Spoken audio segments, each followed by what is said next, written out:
The first time I saw her lips on another man's, my heart didn't just sink. It shattered, as though every memory we had built together suddenly became a lie. It was supposed to be an ordinary evening. I had finished work earlier than usual, so I stopped by the little cafe near downtown where my wife, Hannah, often met her friends. I thought it might be a nice surprise, showing up with flowers, maybe stealing her away for a dinner date. But what I walked into was something I couldn't unsee. Through the cafe's wide glass window, I spotted her laughing, head tilted back, eyes sparkling. Not unusual.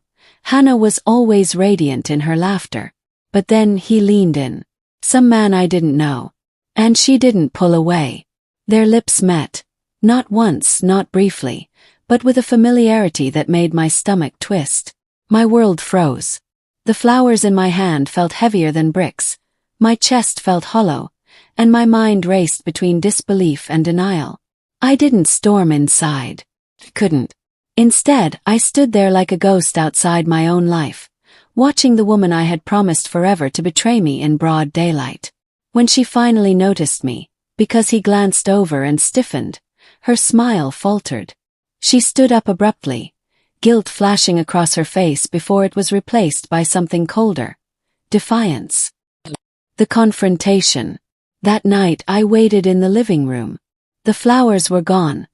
I had thrown them in the trash bin outside.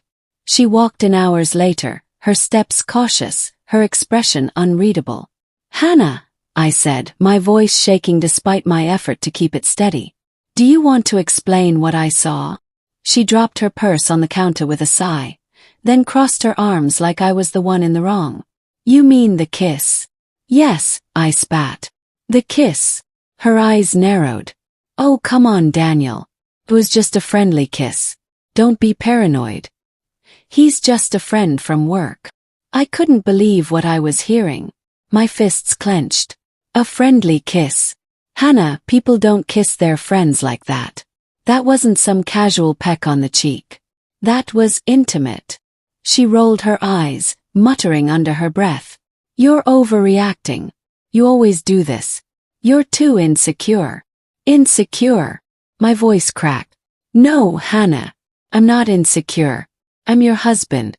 And I watched you kiss another man like I don't even exist." For a second she faltered, her eyes flickering with something. Guilt, maybe. But then she straightened, her chin lifted high. "If you can't trust me, maybe that's your problem, not mine." That was the moment something inside me broke. The breaking point. The next day, while she was at work, I walked into our bedroom and looked at her side of the closet. Her dresses, neatly lined in a rainbow of colors. Her heels stacked in rows. Her jewelry box sitting like a trophy on the dresser. Every piece screamed of her presence. Every item was a reminder of the woman I thought I knew, the woman who stood by me on our wedding day, vowing love and loyalty. But those vows meant nothing now. I grabbed trash bags. One by one I stuffed her clothes, her shoes, her makeup, everything that belonged to her into them. With every item I shoved inside, I felt both rage and sorrow tangling inside me. By the time I was done, the bedroom looked bare, half empty, like our marriage. I carried the bags to the curb. I didn't care if the neighbors saw. Let them. Let the world know that betrayal lived in this house.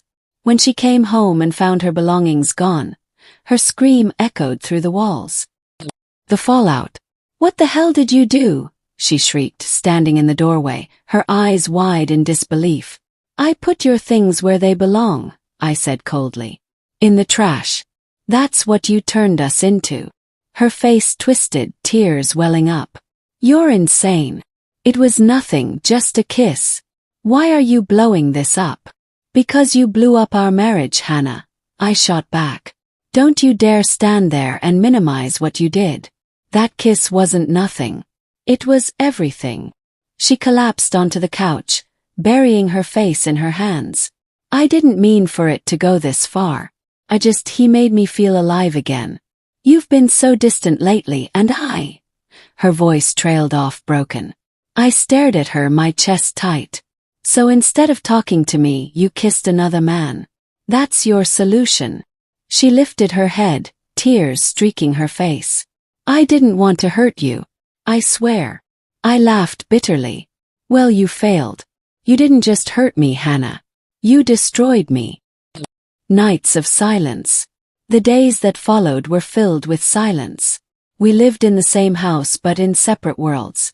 She begged me to forgive her, insisting it had been a stupid mistake, nothing more. She swore it wouldn't happen again. But trust is fragile. Once it shatters, it doesn't simply glue itself back together. At night, I lay awake, staring at the ceiling, hearing her muffled sobs from the other room. Part of me ached for her, for the life we had shared. But the other part, the stronger part, knew this wound would never fully heal. I kept replaying that image in my head. Her lips on his. Her laughter with him. The way she looked guilty only after she saw me. If it had been just a friendly kiss, why did it feel like my entire world had collapsed? The decision. 2 weeks later, I came home from work with divorce papers in hand.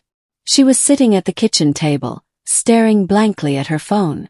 Hannah, I said quietly. She looked up, her eyes rimmed red from crying. I can't do this anymore.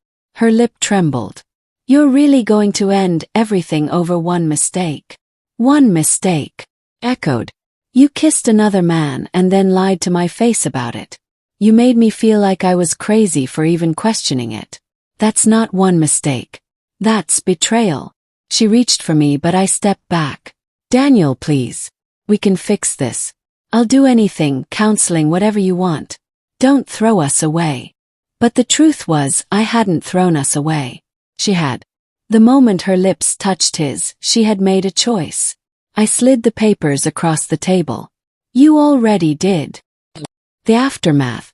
The divorce wasn't messy legally, but emotionally it was carnage. Friends took sides, family whispered behind closed doors, and I found myself drowning in loneliness. There were nights I almost called her, nights I missed her laugh, her warmth beside me in bed. But then I'd remember. A kiss. The lies. The way she gaslit me, calling me paranoid. And I knew I couldn't go back. Months later I saw her again by chance at the same cafe. She was alone this time, sipping coffee with her head bowed. When her eyes met mine there was no defiance left, only regret. For a brief moment I felt the old ache return. But then I remembered why we weren't together anymore. I gave her a small nod and walked away. Closing reflection. People say a kiss is just a kiss. Harmless. Innocent. But when it comes with secrecy, lies, and betrayal, it's not just a kiss. It's a knife. Hannah thought I was paranoid. She thought I'd overlook it, that I'd swallow the pain and move on like nothing happened. But love can't survive on denial. In the end, it wasn't the kiss itself that destroyed us. It was what it revealed. That the woman I loved wasn't really mine anymore. And once I saw that, there was no going back.